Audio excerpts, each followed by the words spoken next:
Shalom saudara. Hari ini saya sangat bersuka cita saudara. Hari ini saya ingin berbagi dengan saudara sekalian yang ada di sini satu hal ya.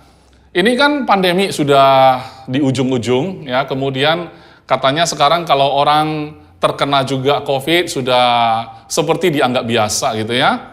Dan waktu awal-awal pandemi ada istilah new normal. Dan new normal ini saudara saya sebenarnya tidak terlalu suka. Mengapa? Karena seolah-olah hidup kita ini sudah diturunkan tergradasi dan kita diminta untuk menyesuaikan diri, saudara. Dan ini sesuatu masalah dalam anak-anak Tuhan. Mengapa? Ini bukan dalam konteks kesehatan ya, saudara, tetapi dalam konteks sebagai anak Tuhan. Kadang-kadang kita itu dipaksa oleh keadaan untuk menerima. Kamu harus terima saja, karena sekarang sudah beda gitu ya. Padahal itu bukan hal normal bagi anak Tuhan.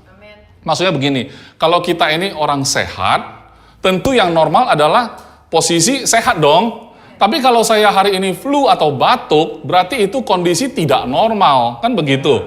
Tetapi kita kan melakukan sesuatu. Kita mungkin makan obat, kita mungkin mengkonsumsi suplemen, kita juga makan sesuatu yang sehat supaya kita balik ke normal. Nggak mungkin kita mau new normal, saya bergaul dengan batuk dan pilek. Ya, karena sekarang saya lagi batuk, jadi inilah normalnya saya sekarang, batuk. Ya enggak lah, ya, itu enggak normal. Dan kita mau balik ke normal, kan begitu. Dan mungkin kalau batuk dan flu, karena kita punya mindset bahwa itu enggak seberapa, kita yakin pasti jadi normal balik. Tetapi bagaimana kalau hal yang lebih serius dalam kesehatan? Contoh. Misalkan seseorang terkena stroke misalnya. Tentu geraknya tidak terlalu normal lagi seperti waktu dia belum kena stroke gitu ya. Tetapi pertanyaan saya adalah yang normal itu sebelum stroke atau sesudah stroke? Ya tentu sebelum. Tetapi ya kita selalu memberi nasihat kepada orang-orang pasien stroke ya. Kita bilang ya jangan buru-buru ya. Enggak apa-apa, terima aja keadaan ini. Ini udah lumayan loh. Ini udah lumayan. Ada orang stroke itu lebih parah gitu ya. Dan sama sekali nggak bergerak. Kamu kan bisa, latihan aja pelan-pelan. Jadi kita meng-encourage orang supaya menerima keadaan new normal tersebut. Menganggap itu adalah hal yang biasa gitu ya. Terima sebagai hal yang biasa. Jadi hari ini saya pengen menjelaskan kepada kita semua, mengingatkan tepatnya. Karena saya tahu di GBC ini sebenarnya sudah banyak menerima makanan sehat, firman Tuhan yang luar biasa, yang selalu membuat kita itu mengerti siapa kita dalam Kristus. Dan kalau kita paham siapa kita dalam Kristus, itulah yang normal, saudara. Berarti di luar Kristus itu tidak normal. Jangan terima yang namanya new normal dalam konteks kamu itu memang anak Tuhan, ya. Tapi kita kan hidup di dunia ini dong. Ya standar kamu itu harusnya ya. Kamu harus terima pokoknya. Terutama kita tinggal di Indonesia, ya kita ikutlah kan gitu ya. Saya bukan mengajak kita untuk melanggar hukum, saudara. Bahwasanya jangan takluk sama hukum ya. Karena kan kita sering dengar, kita tidak di bawah hukum Taurat gitu kan. Tapi kita di bawah hukum NKRI. Ada hukum pidana, ada hukum perdata kan begitu. Tapi tentu kita tidak melanggar itu semua. Tetapi saya ingin memberitahu kepada kita semua, mengingatkan sebenarnya kita itu yang normal itu kayak apa? Sesuai dengan identitas kita yang sejati. Oleh sebab itu saya ajak kita semuanya melihat di Matius 16 ayat 13 sampai 19. Setelah Yesus tiba di daerah Kaisaria Filipi, ia bertanya kepada murid-muridnya, kata orang siapakah anak manusia itu? Bahasa sekarang adalah kata orang siapa aku, kan begitu. Jawab mereka, ada yang mengatakan, ini yang saya kurang paham saudara ya, mengapa mereka mengatakan Yohanes Pembaptis? Ini kan jelas Yesus, Yohanes Pembaptis kan orang yang berbeda, tetapi mereka mengatakan, ada yang mengatakan ya Yohanes Pembaptis, ada juga yang mengatakan Elia, dan ada pula yang mengatakan Yeremia atau salah satu dari para nabi. Berarti mereka mungkin percaya bahwa Yesus itu kayak menjelma gitu ya, atau setara, atau mereka memang menanti Nabi itu muncul lagi, memberikan sesuatu dalam hidup mereka gitu, menyampaikan pesan tertentu. Jadi mungkin ya mereka menganggap Yesus salah satu dari mereka. Mirip seperti Yohanes Pembaptis, mirip kayak Elia, mirip kayak Yeremia, ataupun salah satu dari para nabi. Jadi hanya Yesus itu tidak terlalu, tidak terlalu absolut. Hanya sebatas seperti Yohanes Pembaptis, nabi, ya, seperti setara dengan mereka. Lalu Yesus bertanya kepada mereka, tetapi apa katamu? Siapakah aku ini? Maka jawab Simon Petrus, engkau adalah Mesias, anak Allah yang hidup. Kata Yesus kepadanya, berbahagialah engkau, Simon bin Yunus, sebab bukan manusia yang menyatakan itu kepadamu, melainkan Bapakku yang di surga. Dan aku pun berkata kepadamu, engkau adalah Petrus, dan di atas batu karang ini aku akan mendirikan jemaatku. Dan alam maut tidak akan menguasainya. Kepadamu akan kuberikan kunci kerajaan surga, apa yang kau ikat di dunia ini akan terikat di surga. Dan apa yang kau lepas di dunia ini akan terlepas di surga. Saya rasa kalau kita baca seperti ini, mungkin selewatan begitu saja kurang powerful, saudara. Tetapi kalau kita cerna, baris demi baris, pernyataan Simon Petrus, ya, sepertinya dia ngomong hal yang biasa gitu ya. Engkau adalah Mesias, anak Allah yang hidup. Segampang itukah? Kemudian Yesus langsung memberikan pujian panjang, menjelaskan fitur-fiturnya, ya kan, sebagai orang percaya. Di atas batu karang ini pula gitu loh. Di atas batu karang ini, batu karangnya apa? Pernyataan si Petrus itu bahwa engkau adalah Mesias, anak Allah yang hidup. Gara-gara pernyataan ini, saudara, begitu powerful. Artinya pewahyuan siapa Yesus dalam hidup kita itu yang membuat hidup kita powerful. Segudang fitur langsung datang. Sepertinya Petrus itu kayak masukin password yang benar gitu. PIN-nya benar, bisa mengakses semua yang ada di surga. Gara-gara pernyataan ini, saudara. Dan ternyata katanya, di atas batu karang ini aku akan mendirikan jemaatku. On this rock, ya, upon this rock I will build my church, kalau dalam bahasa Inggris. Gerejaku.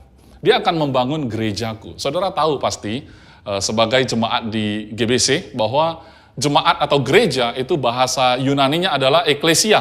Tahu kan? Dan eklesia pun pasti saudara tahu, artinya adalah sekelompok orang yang diutus keluar. Saudara tahu nggak? Yunani pada zaman itu bahasa Yunani itu dipakai seperti bahasa Inggris sekarang. Sangat terkenal. Banyak orang belajar bahasa Yunani pada waktu itu. Dan banyak kebudayaan berasal dari sana. Olahraga juga berasal dari sana. Pendidikan juga banyak berasal dari sana. Dan mungkin sistem pemerintahan juga berasal dari sana. Kepercayaan, ya, dewa-dewi segala macam, banyak sekali mitos-mitos berasal dari sana. Saudara tahu, bahasa eklesia itu dipakai juga pada saat bangsa Yunani kalau memenangkan sebuah daerah atau wilayah. Itu wilayah baru dimenangkan oleh mereka, maka mereka akan utus sekelompok orang yang disebut eklesia untuk masuk ke daerah yang baru ditaklukkan itu. Tujuannya apa? Tujuannya membangun daerah yang baru dikuasai itu supaya pemerintahan Yunani terasa di sana. Artinya apa? Artinya sistem pendidikannya sama dengan Yunani karena memang sudah menjadi bagian dari Yunani. Dan mungkin sistem pemerintahannya, pendidikannya, apalagi budayanya, mungkin ilmu kesehatan dipraktekin di sana. Pokoknya sekelompok orang ini diutus ke sana untuk membangun wilayah itu supaya saat mereka yang ada di sana hidup, mereka merasa hidup di Yunani. Karena memang itu sudah menjadi extension dari Yunani. Kalau saya ngomong ini, saya selalu berapi-api, saudara. Tahu nggak kenapa? Karena sebenarnya kalau saudara lihat ya, belum lagi ini disebut alam maut tidak bisa menguasai loh. Di atas batu karang ini, bahwa Yesus adalah Mesias, anak Allah yang hidup ini, dia membangun eklesianya, saudara dan saya. Dan kalau kita dibangun, maka alam maut tidak bisa menguasai kita. Kepada kita akan diberikan kunci kerajaan surga. Apa yang kau ikat di dunia akan terikat di surga. Saya bisa bayangkan sekelompok orang yang disebut eklesia ini ketika dikirim ke daerah wilayah yang baru tersebut, apa yang mereka kerjakan di sana sah. Mengapa? Karena mereka mewakili Yunani. Kalau mereka mengikat kontrak sama kontraktor di sana, sah, terikat di sini. Betul nggak? Apa yang mereka lakukan atas nama pemerintahan Yunani, maka mereka bisa bertindak di sana. Seperti itu, saudara.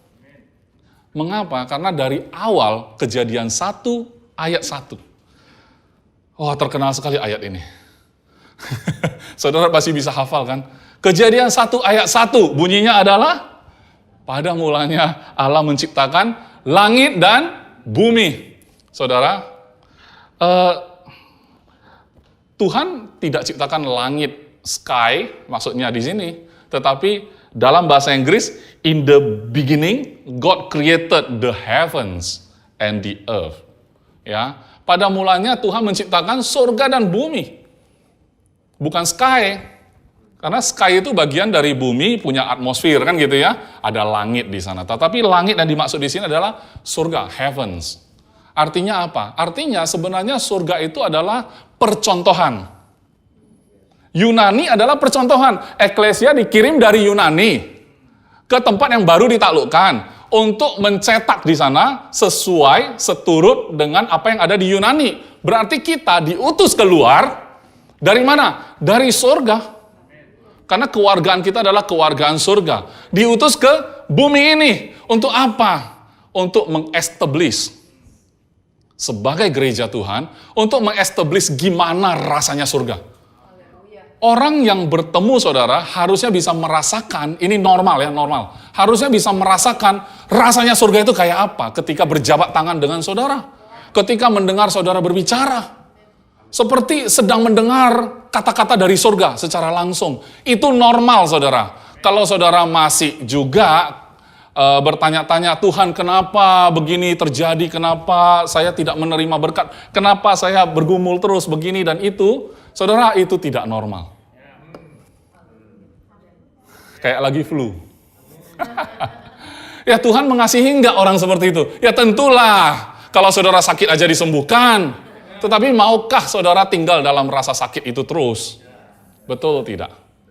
Kalau kita menyadari eklesia, saudara, saudara tidak ada kekurangan. Justru saudara datang ke satu lapangan, ya, satu tanah di mana ya bumi, ya, saudara kan ditempatkan di bumi. Saudara mengusahakan bumi ini. Artinya apa? Artinya saudara cetaklah lingkungan saudara. Mungkin sulit kita bicara tentang sebuah bumi, ya kan? Seluruh bumi. Berapa populasinya nggak ngerti segala macam. Oke lah, kita bicara Indonesia, ya populasinya nggak jelas juga berapa pulau nggak ngerti. Oke lah, pulau kita sendiri.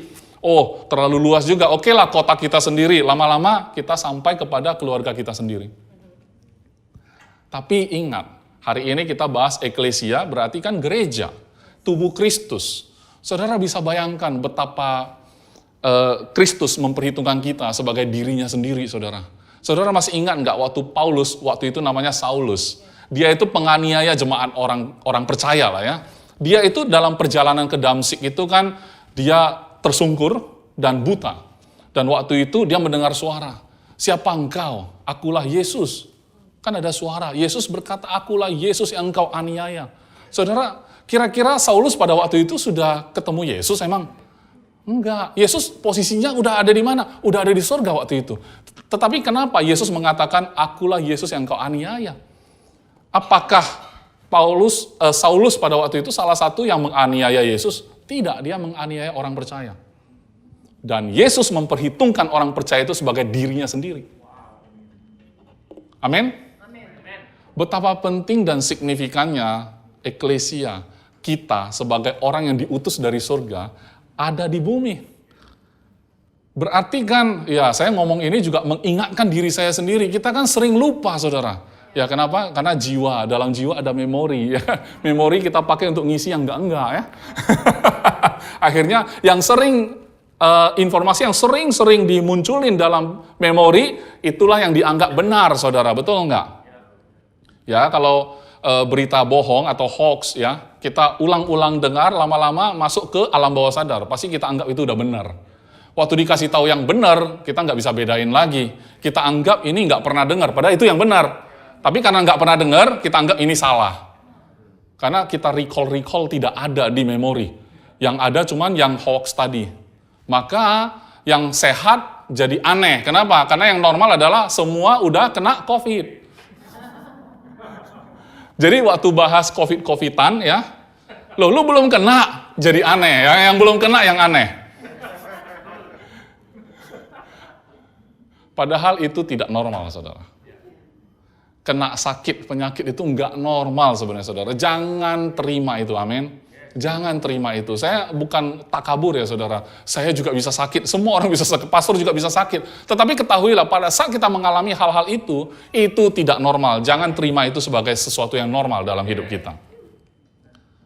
Karena kita perlu ingat, normalitas kita, normality kita itu adalah kita adalah diutus dari surga. Kita ada di bumi ini, tapi bukan dari dunia ini. Kan gitu ya. Matius 6 ayat 9 sampai 10. Ini Yesus di khotbah di atas bukit itu, salah satunya dia mengajar doa Bapa kami kan saudara. Ya, katanya begini di ayat 9 dan 10. Karena itu berdoalah demikian, Bapa kami yang di sorga, dikuduskanlah namamu, datanglah kerajaanmu, jadilah kehendakmu di bumi seperti di sorga. Berarti kan percontohannya sorga. Bumi itu adalah tempat kita bertugas. Kita eklesia. Ingat, Yunani, tanah yang baru di-conquer. Tanah yang baru dimenangkan itu. Dikirim ke sana, bangunlah itu. Contohnya Yunani. Contohnya surga. Jadilah kehendakmu di bumi seperti di surga. Berarti ini nggak main-main, saudara. Saudara adalah meeting point surga dan bumi, saudara. Meeting point. Zaman dulu meeting point manusia dan Tuhan hanya ada di ruang Maha Kudus. Enggak sembarang orang bisa masuk, saudara. Jadi Tuhan itu antara real dan tidak real. Ya pokoknya percaya sajalah. Tapi itu tidak normal, saudara. Yang normal untuk kita saat ini adalah sesuai kebenaran firman. Sesuai kebenaran firman, kita bisa datang kapanpun. Karena kita tahu Tuhan yang kita sembah bukan sebatas Tuhan yang maha kuasa, tetapi dia juga adalah Bapa kita. Seorang Bapa, nah ini adalah pewahyuan kan. Ini disebut pewahyuan. Intinya gini, kalau saya punya 2 anak, misalnya anak perempuan saya mengatakan, oh dedi saya adalah dedi yang lemah lembut. Tetapi mungkin anak laki-laki saya, dia bilang, kalau dedi ngomong suaranya terlalu tegas. Jadi yang benar yang mana? Itu kan pewahyuan. Tidak ada salah benar, saudara. Betul enggak? Kalau saudara merasa Tuhan adalah raja di atas segala raja, apa salah? Tidak salah. Tapi raja di atas segala raja yang luar biasa itu adalah Bapamu juga. Dan kalau saudara punya pewahyuan, sama seperti Petrus, dia punya pewahyuan, Yesus adalah Mesias, anak Allah yang hidup. Waduh, kayak password. Cuman satu pewahyuan itu, dia bilang ini adalah password, dan di atas batu karang pewahyuan ini, Yesus akan mendirikan jemaatnya, eklesianya. Luar biasa bukan? Nah, kalau seperti ini adanya kita nggak bisa mengatakan lagi kepada orang bahwa ya udahlah, kita memang orang Kristen. Kristen itu adalah salah satu dari agama yang diakui di Indonesia, ya. Dan kemudian GBC adalah salah satu dari gereja orang Kristen. Just one of the. Seolah-olah ya kita salah satu aja. Saya adalah orang Kristen di antara banyak orang Kristen. Saudara mungkin tahu statistiknya, saya aja nggak tahu. Di Indonesia berapa jumlah jiwa orang Kristen yang beragama Kristen? Saya nggak ada data, mungkin ketua sinode. Nah, misalkan pun kita ada data itu, signifikansinya bukan di situ. Signifikannya kita sebagai orang percaya adalah kamu punya pewahyuan apa? Siapa Tuhan bagimu? Siapa Yesus bagimu? Amin? Siapa Yesus bagimu? Dan kalau kita sudah menyadari Yesus itu adalah pribadi Tuhan sendiri, dan dia mengconsider kita, memperhitungkan kita adalah dirinya sendiri, waduh. Kalau kita punya pewahyuan nih, dia menghitung kita sebagai dirinya sendiri. Waduh, siapa yang protek diri kita? Apa yang saudara perlu khawatirkan? Yang harusnya khawatir itu siapa? Oh, harusnya Yesus ya. Yesus bisa khawatir nggak? Nggak bisa. Ya sudah. Kalau kita punya pewahyuan, Yesus memperhitungkan diri kita adalah dirinya sendiri. Terus kita sedang sakit. Tapi kita punya pewahyuan ini. Terus kita bilang, dalam Kristus, aku dalam Kristus. Kristus itu memperhitungkan aku sebagai dirinya sendiri. Kristus bisa sakit? Enggak bisa. Ya sudah. Jadilah kehendakmu di bumi seperti di surga. Betul, di bumi kita banyak sekali tantangan. Banyak sekali kelemahan. Kalau saudara cari kelemahan pendeta, pasti lebih gampang daripada cari kelemahan jemaat. Kenapa? Karena lebih terekspos. Lebih banyak ngomong di depan kan. Terus di belakang ternyata ketahuan misalnya ada hal-hal kelemahan ya. Baru jadi omongan. Kalau sesama jemaat kan maklum normal kan kita jemaat biasa. Normal ya. Kita anggap kalau pastor yang ngomong sesuatu yang buruk ya nggak normal, nggak boleh gitu. Jadi standarnya siapa yang buat? Normal nggak normalnya siapa yang buat masalahnya ya. Betul kita punya kelemahan, betul. Tetapi bagi saya mulai hari ini jangan pandang itu sebagai normal. Ya, pandanglah seperti kita sedang flu gitu ya. Dan kita harus balik ke normal. Back to normal. Jangan set new normal. Ya ini bukan melanggar bukan mau melawan peraturan. Kita harus new normal ya, harus bermasker sekarang ya. Bukan itu maksud saya. Tapi saat kita tahu bahwa kita masker karena kemarin ada pandemi, berarti sekarang kita tetap pakai masker untuk menjaga. Karena situasi tidak normal. Kita harus tahu ini nggak normal, saudara. Jangan anggap normal. Yang normal itu orang tetap. Jadi gini, saya bilang manusia semakin berjalannya waktu dan bertambahnya zaman berubah. Dunia memaksa kita untuk menerima sesuatu menjadi normal, padahal tidak normal. Contohnya LGBT, ya, kan tidak normal. Tetapi saat kita bahas bagaimana kalau yang menjadi pribadi itu adalah keluarga kita sendiri misalnya, tentu kita protek dong, karena keluarga kita kan. Dan tentu kita harus kasih hak-haknya, kita lindungi. Kalau ada yang bully kita jaga kan. Akhirnya apa? Akhirnya kita akan campaign bahwa harusnya kita terima orang seperti ini dan normal. Kita terima normal. Bukannya kita kasih tahu, kamu nggak normal. Cara kita terima mereka adalah memberitahu yang benar. Memberitahu yang normal itu kayak apa. Bukannya kita udah tahu nggak normal, kita embrace. Nggak apa-apa, Tuhan itu mengasihi semuanya. Gitu ya. Ya tentu Tuhan mengasihi. Tetapi itu tidak normal. Kayak kita, Tuhan mengasihi orang sakit, iya, tapi kan sakitnya dia nggak normal. Tuhan mau sembuhkan, amin. Iya kan? Kan kalau misalnya dalam jiwa kita ada pikiran-pikiran tidak normal, kita harus tahu bahwa itu tidak normal. Tapi sometimes kita bilang, ya kan, enggak lah dari 100 orang, 100 orangnya kayak gitu kok, normal lah itu. Itu sebabnya eklesia jumlahnya nggak banyak kan? Kan nggak mungkin seluruh penduduk Yunani dikirim jadi eklesia ke tempat itu. Yunaninya kosong dong. Kan nggak mungkin. Ya kan? Jadi saudara, yang minoritas, bisa jadi itu yang normal. Dan orang yang inilah mengajarkan orang-orang yang tidak normal tadi agar mereka back to normal. Bukannya kita ikut arusnya gitu loh. Itu yang seringkali salah gitu.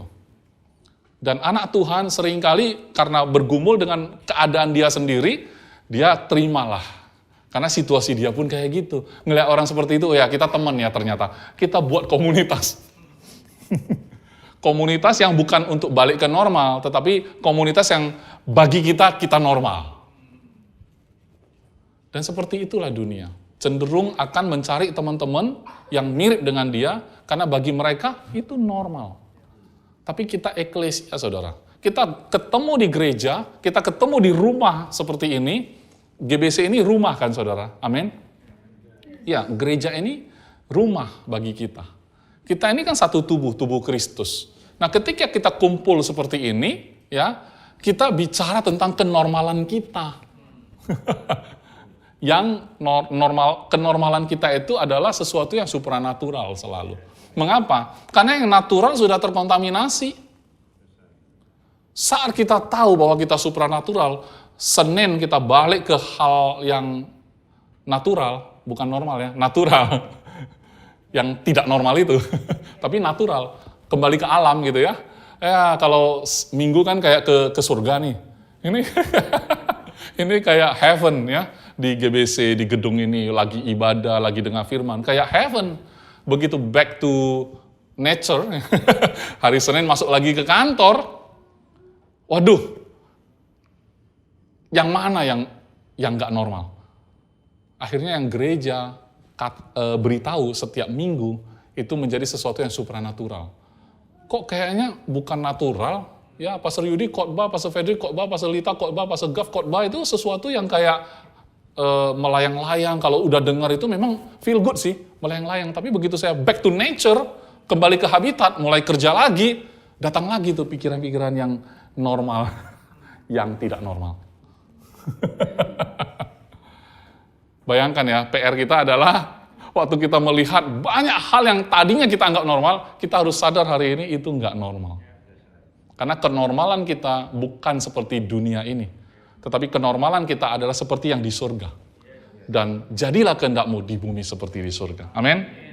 Nah, saya ajak saudara lagi lihat di Yohanes 17 ayat 14-19. Ini adalah doa Yesus kepada Bapa bagi semua orang yang percaya, yang percaya kepadanya. Karena sebelum dia ditangkap ya, dia berdoa dulu. Saudara tahu kan kisahnya? Dia berdoa kepada Bapa dan doanya dikutip gitu di Yohanes ini. Dia bilang begini, aku telah memberikan, ini saya cuplik aja karena doanya panjang. Doa Yesus itu panjang. Saudara nanti baca Yohanes 17 keseluruhan.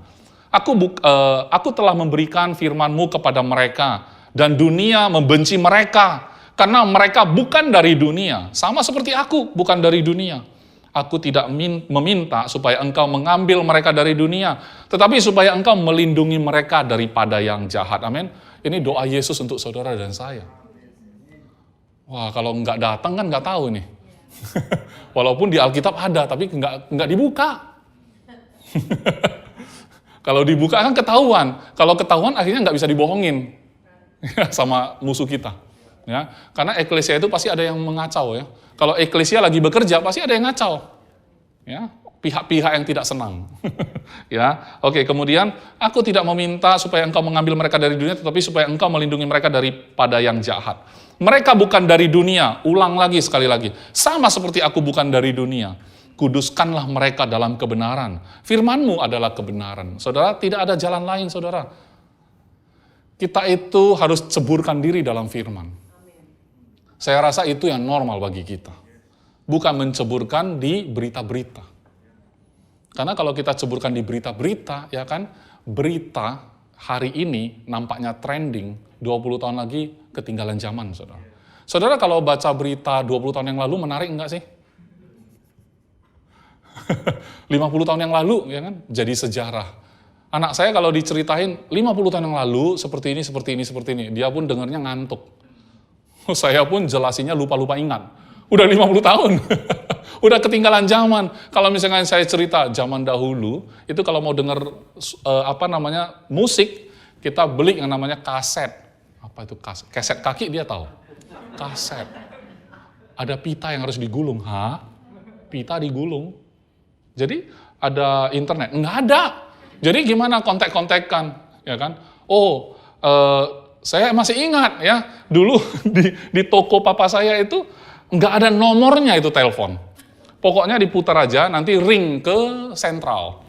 Tolong hubungkan ke toko ini. Zaman dulu kan tokonya dihafal sama si operator. Oke, dia colok lah. Saya nggak tahu lah apa yang dia lakukan. Pokoknya ring di sana, baru telepon. Berarti orang yang jadi operator bisa dengar kita ngomong. Ketahuan saya tua banget ya. Nah, memang menarik tapi jadul. Tapi firman Tuhan nggak begitu. Lu mau jadul, firman Tuhan jauh lebih jadul. Kalau suka yang vintage, Alkitab solusinya. Mau yang futuristik, Alkitab solusinya. Mau yang trending, Alkitab solusinya. Betul nggak? Kalau saudara suka hal-hal kuno, baca Perjanjian Lama. Kuno banget. Ya kan, mau yang futuristik, yang masa depan, ya kan, baca Wahyu, ya. Mau yang trending, ya itu hidupmu, baca di firman Tuhan semua tentang hidupmu itu, ya. Nah, jadi tidak ada jalan lain. Kita akan dikuduskan dalam kebenaran dan firman Tuhan adalah kebenaran. Ya, sama seperti engkau telah mengutus aku ke dalam dunia, berarti ini ketua regu ini, ketua eklesianya Yesus. Ya kan? Sama seperti engkau telah mengutus aku ke dalam dunia, demikian pula aku telah mengutus mereka ke dalam dunia. Berarti kita melanjutkan Apa yang Yesus lakukan? Kenapa? Karena Yesus sebagai kepala jemaat duduk di sebelah kanan Allah Bapa. Kita yang masih ada di bumi. Yesus ada di surga. Tapi Yesus ada di bumi juga enggak?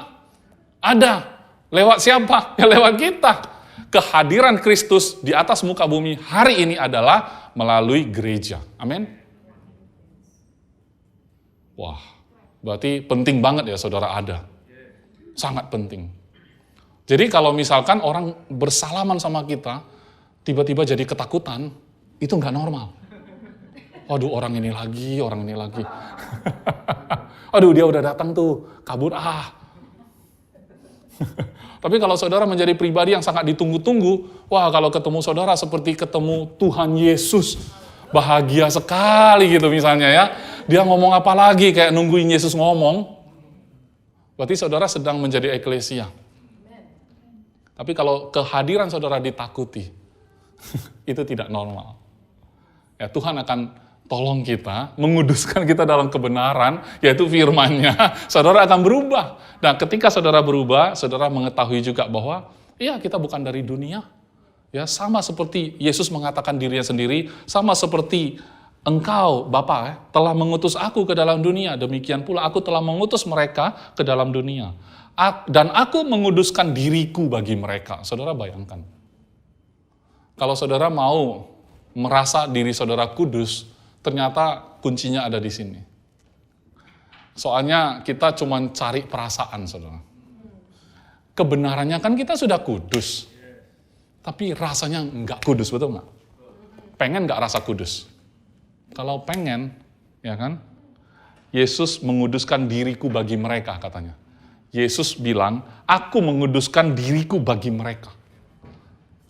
Kalau saudara ada dalam Kristus, saudara sudah kudus. Rasakan itu.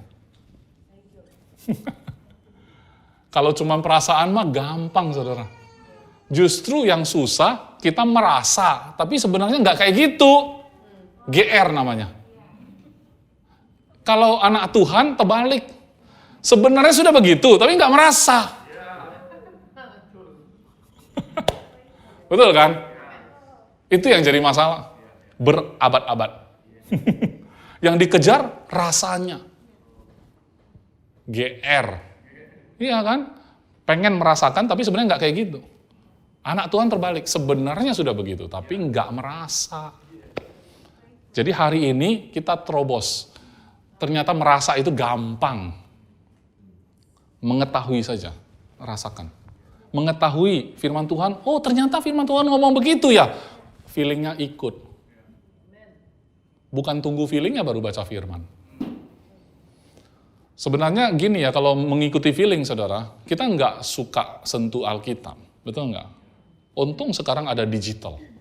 Coba kalau pakai itu, fisik. Saya lihat ada Alkitab siapa itu? Pastor Yudi ya, ada Alkitab fisik di atas meja.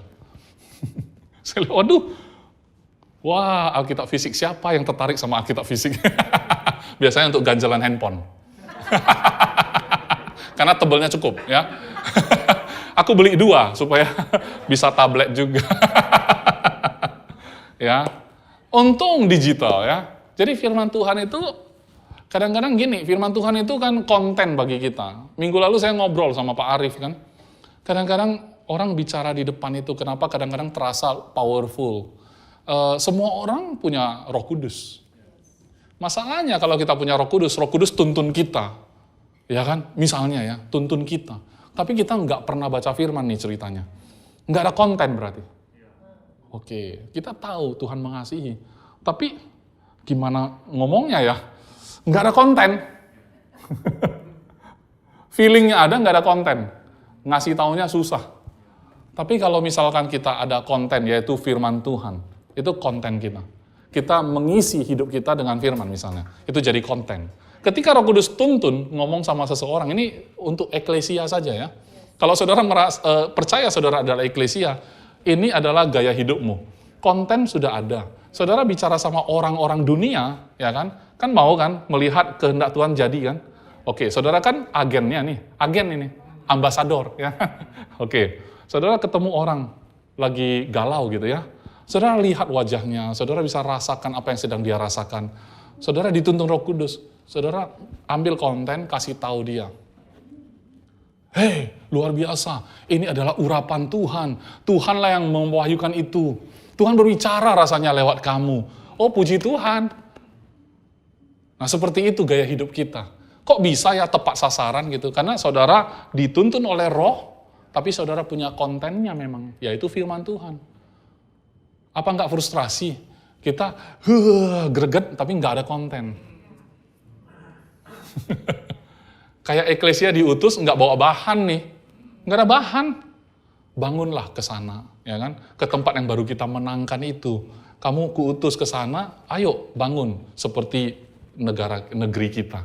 Sampai ke sana enggak ada bahan apa-apa. Frustrasi enggak eklesianya di sana? Sekarang paham kenapa anak-anak Tuhan frustrasi. Karena nggak ada konten, nggak baca firman, nggak merasakan, nggak ada di dalam itu. Rasanya saja yang nggak ada.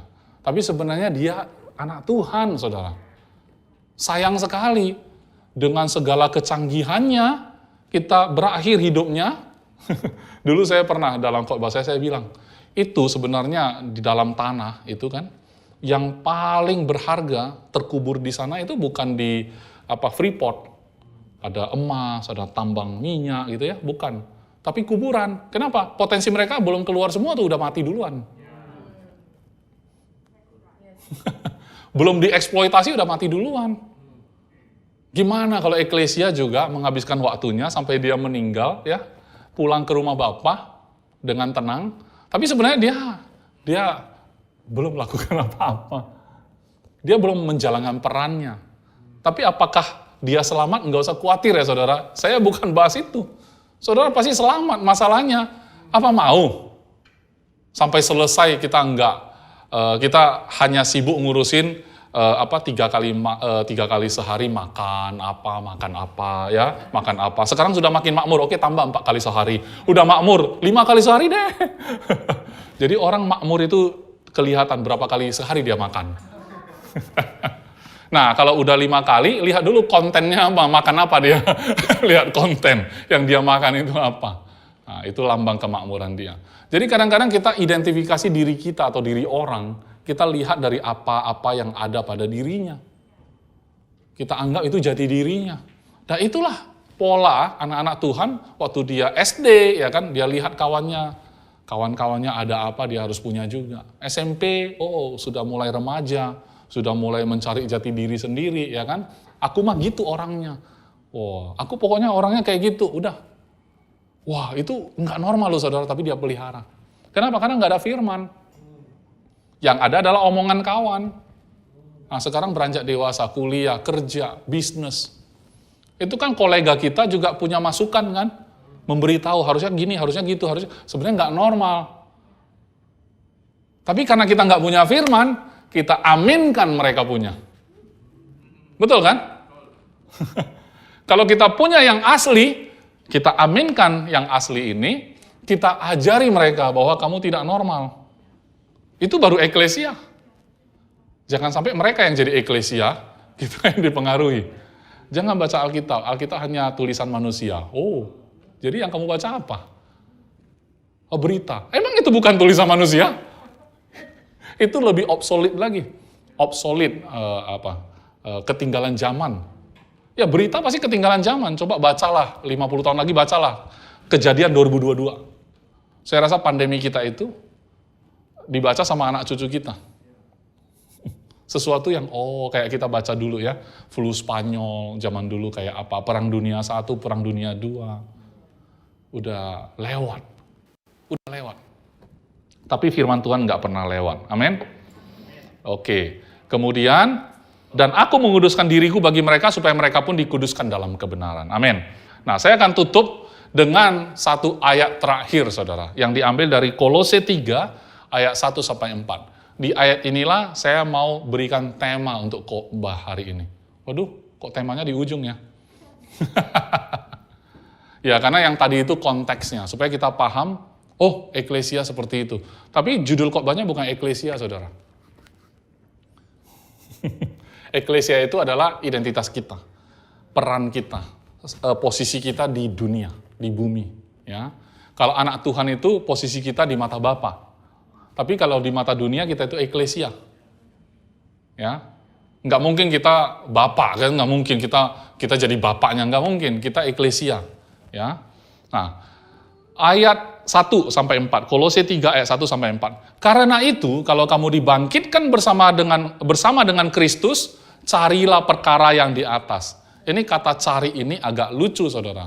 Karena nanti saya akan buka versi bahasa Inggrisnya. Carilah perkara yang di atas di mana Kristus ada. Duduk di sebelah kanan Allah. Pikirkanlah perkara yang di atas, bukan yang di bumi. Jadi ini kayak tadi ya, ada surga, ada bumi kan. Ada dua alam ini. Ya, oke. Sebab kamu telah mati dan hidupmu tersembunyi bersama dengan Kristus di dalam Allah. Hidup kita tersembunyi bersama dengan Kristus di dalam Allah. Apabila Kristus yang adalah hidup kita menyatakan diri kelak, kamu pun akan menyatakan diri bersama dengan Dia dalam kemuliaan. Sekarang kita lihat versi New Living Translation dalam bahasa Inggris. Since you have been raised to new life with Christ, set your sights on the realities of heaven. Garis bawahi realitas surga. Itu judul khotbah saya. Ya, set your sights on the realities of heaven, where Christ sits in the place of honor at God's right hand. Think about the things of heaven, not the things of earth, for you died to this life.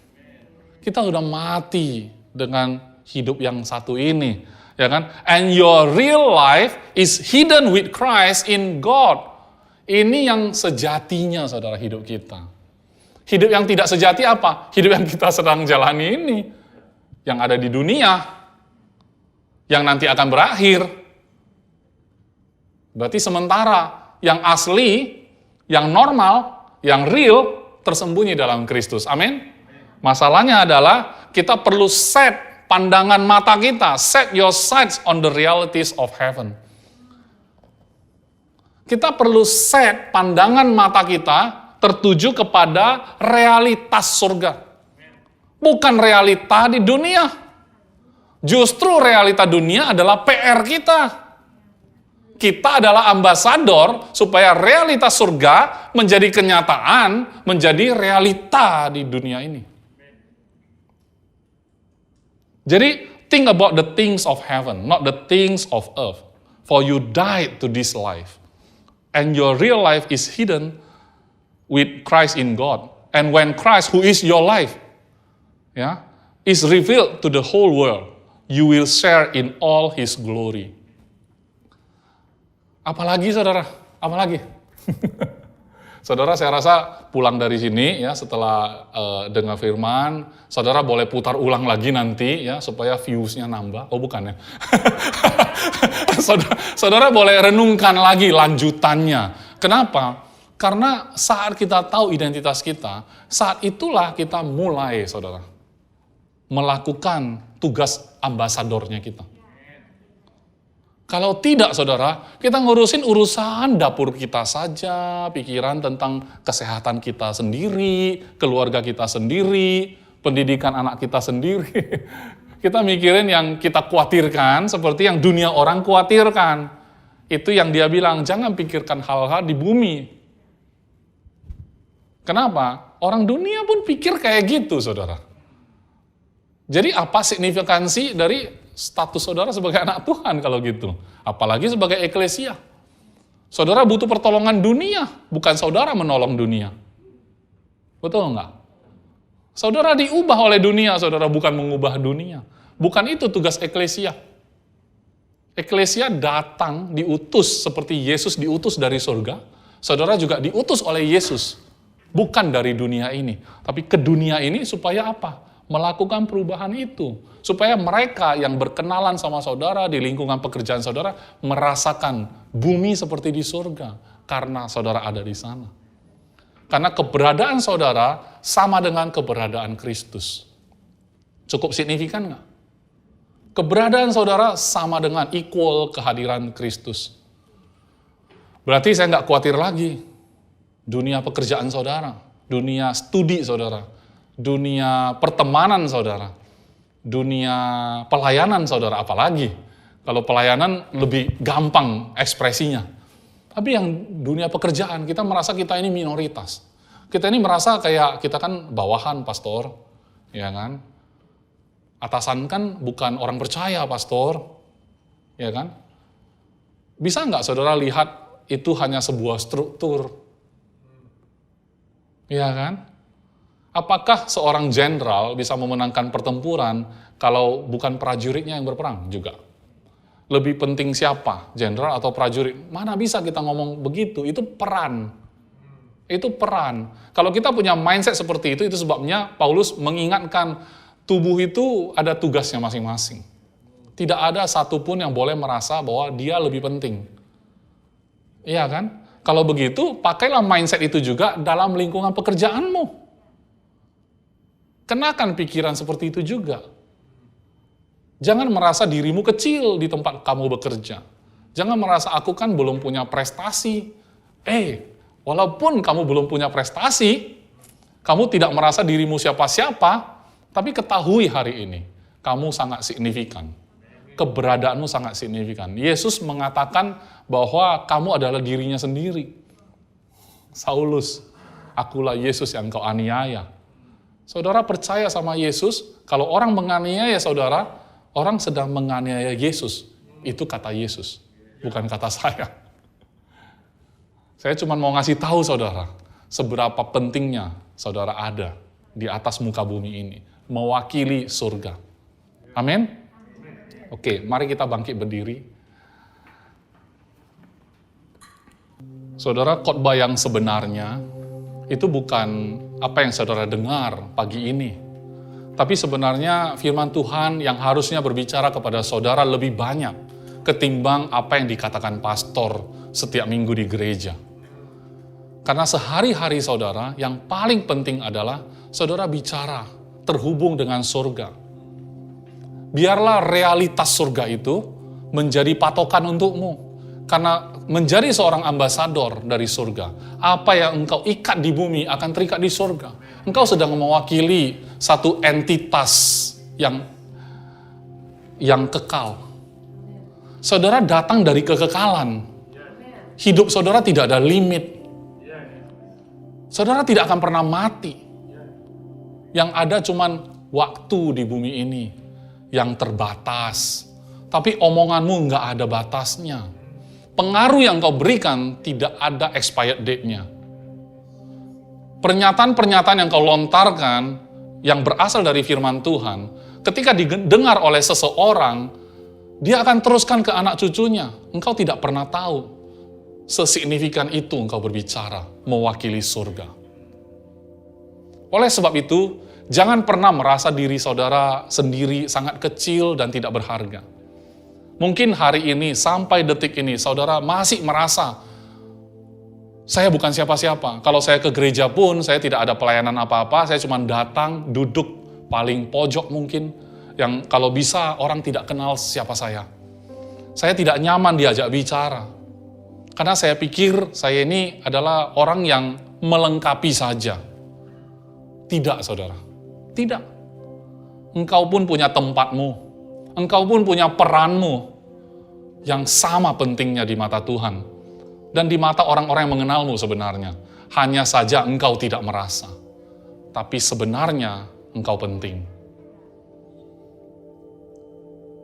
Lakukan, jalani, perkatakan sampai engkau bisa merasa.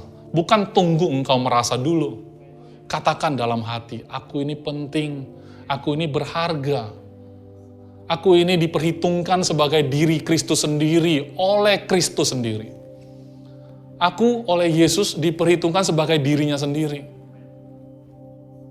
Aku baru tahu aku begitu berharga. Tetapi mulai hari ini, ketika aku mengetahui ini, aku tidak mau sia-siakan lagi. Aku mau coba berbicara, mencoba hal-hal baru, yang selama ini aku merasa itu bukan bagianku. Aku mulai coba. Karena aku tahu, ini bukan tentang diriku lagi. Atau saya harus kasih tahu saudara, Kalau engkau tidak mencoba, mungkin engkau sombong. Engkau pikir hidupmu ini tentang dirimu. Ketika engkau mau memberitakan Injil, itu bukan kepentinganmu, saudara. Itu tuntunan Roh Kudus. Engkau hanya perlu taat saja. Engkau tidak perlu khawatir tentang hasilnya seperti apa. Ketika engkau melihat orang sakit, hatimu tergerak ingin mendoakan, tetapi engkau merasa bukan siapa-siapa. Itu kesombongan, saudara. Karena ini bukan tentang dirimu. Kalau Yesus mau sembuhkan dia lewat kamu, itu kehormatan. Lakukan saja. Lakukan saja dan lihatlah itu bukan tentang dirimu. Itu tentang Yesus mengasihi orang itu. Dan Yesus memberimu kesempatan itu.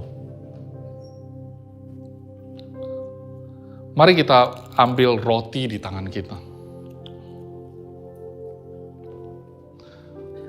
Saudara, setiap minggu saat saudara makan perjamuan kudus, ini adalah momen yang sama pentingnya dengan mendengarkan khotbah. Karena ini satu-satunya kesempatan yang paling jelas, yang paling sederhana untuk membuat diri kita itu menjadi ingat akan Kristus, tidak ingat akan engkau. Ini saat paling polosnya seseorang, siapapun bisa lakukan, bahkan anak kecil, untuk mengingat tubuh Kristus adalah realitas surga itu. Saat kita balik ke dunia nyata, habitat kita, atau kita menganggap itu adalah nature kita sudah tahu, aku sedang menjadi eklesia sebenarnya. Aku bukan bagian dari dunia ini, tetapi aku diutus ke dunia ini. Nah, realitas surga ini adalah patokanmu. Dan tubuh Kristus ini adalah identitasmu. Karena tubuh yang dia serahkan bagi kita adalah tubuh yang sempurna. Ini yang sebenarnya. Ini yang sebenarnya. Sakit penyakit yang ada dalam tubuhmu itu tidak normal. Maka ini kesempatan bagi kita back to normal. Dan normal kita adalah supranatural. Tubuh kita sehat, tidak bercacat celah, pikiran kita jernih, dan mata kita tertuju pada Kristus, itu yang normal. Tuhan Yesus, terima kasih buat tubuhmu yang sempurna ini. Karena saat engkau menyerahkan tubuhmu, engkau tidak bercacat celah sama sekali. Bahkan kami mengambil bagian dalam tubuhmu yang sempurna ini, sehingga kami bisa menjadi anak di mata Bapa. Dan kami bisa bersatu dengan engkau. Tidak terpisahkan dari engkau sampai selama-lamanya. Dan oleh karena tubuh inilah kami beroleh identitas kami yang baru sebagai anak-anak Tuhan. Terima kasih. Di dalam nama Tuhan Yesus, makanlah tubuh Kristus.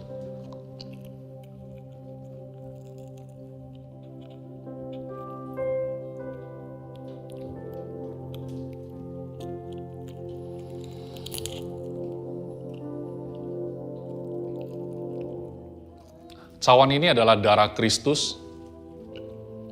Darah Kristus selalu saya analogikan sebagai sifat-sifat Tuhan sendiri yang membasuh kita dari sifat-sifat kita sendiri. Dia menguduskan dosa kita karena darahnya tercurah, sehingga kutuk tidak ada lagi dalam hidup kita. Dan kita menerima identitas yang baru, kita menjadi ciptaan yang baru. Oleh karena darah Kristus. Karena darah berbicara tentang nyawa. Dia tidak memberikan atau menebus kita dengan harta, tetapi dengan nyawanya sendiri. Dan nyawa adalah yang paling berharga. Tidak terbandingkan. Mengapa orang-orang medis mengambil darahmu ketika engkau sakit? Karena dia mau periksa seperti apa kondisimu hari ini. Oleh sebab itu, hari ini kita mengambil darah Kristus. Seperti apa Kristus hari ini? Oh, Kristus sempurna. Seperti itulah engkau.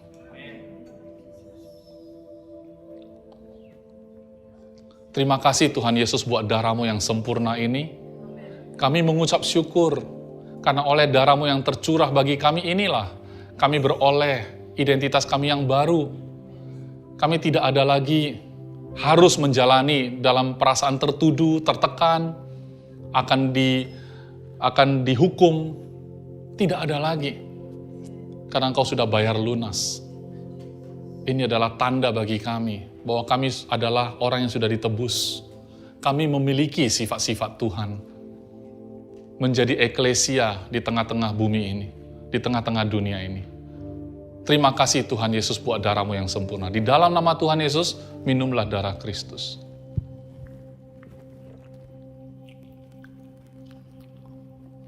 Terima kasih Bapa buat sepanjang hari ini, sepanjang pagi ini, sampai siang hari ini Tuhan. Terima kasih buat pujian penyembahan yang kami bisa sama-sama lakukan di tempat ini menjadi sebuah keluarga yang besar. Kami juga bersyukur buat firman yang sudah kami dengar juga, dengan perjamuan yang kami sudah terima juga, dan juga akan persembahan yang akan kami berikan juga nanti. Kami bersyukur menyerahkan keluarga besar God's Beloved Church di tempat ini Tuhan. Mulai dari gembalanya, para pendeta, para leader, orang-orang yang menjalani pelayanan bersama-sama, bertumbuh bersama-sama, baik di Fun Church maupun di Micin Tuhan. Pelayanan apapun yang ada di tempat ini, Engkau ada di tengah-tengah mereka. Engkau berbicara, Engkau menguasai hidup mereka sepenuhnya, sehingga saat mereka keluar, ke pergaulan mereka masing-masing, ke tempat mereka sekolah, ke tempat mereka bekerja, ke tempat mereka melakukan usaha, maka orang-orang yang bergaul atau berurusan dengan anak-anak-Mu di tempat ini bisa merasakan surga. Saat mereka berjabat tangan dengan anak-anak-Mu, mereka bisa merasakan sedang berjabatan dengan ambasador dari surga. Sehingga damai sejahtera Tuhan memerintah dalam hati mereka semua. Mari anak-anak Tuhan, angkatlah tangan dan wajahmu ke surga. Lihatlah Allah Bapa mengasihi engkau. Dia tidak pernah marah kepada engkau. Saat dia melihat engkau, dia melihat Yesus. Saat dia melihat engkau, dia melihat anaknya sendiri. Tidak ada cacat celah dalam hidupmu di mata dia. Tuhan memberkatimu, Tuhan melindungimu, Tuhan menyinarkan wajahnya kepadamu, memberimu damai sejahtera. Kasih-Nya yang sempurna dilimpahkan kepadamu. Persekutuanmu dengan Roh Kudus menyertaimu sekarang sampai selama-lamanya. Semua yang sudah diberkati sama-sama katakan amin, amin. Tuhan Yesus memberkati.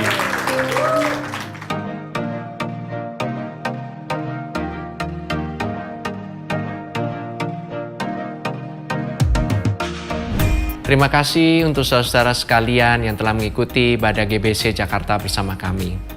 Kami berharap saudara-saudara sekalian diberkati dan disegarkan oleh firman Tuhan yang telah disampaikan pada hari ini. Pastikan saudara mensubscribe channel YouTube kami dan ikuti terus update dan informasi GBC Jakarta di akun resmi media sosial kami di bawah ini. Shalom, Tuhan berkati.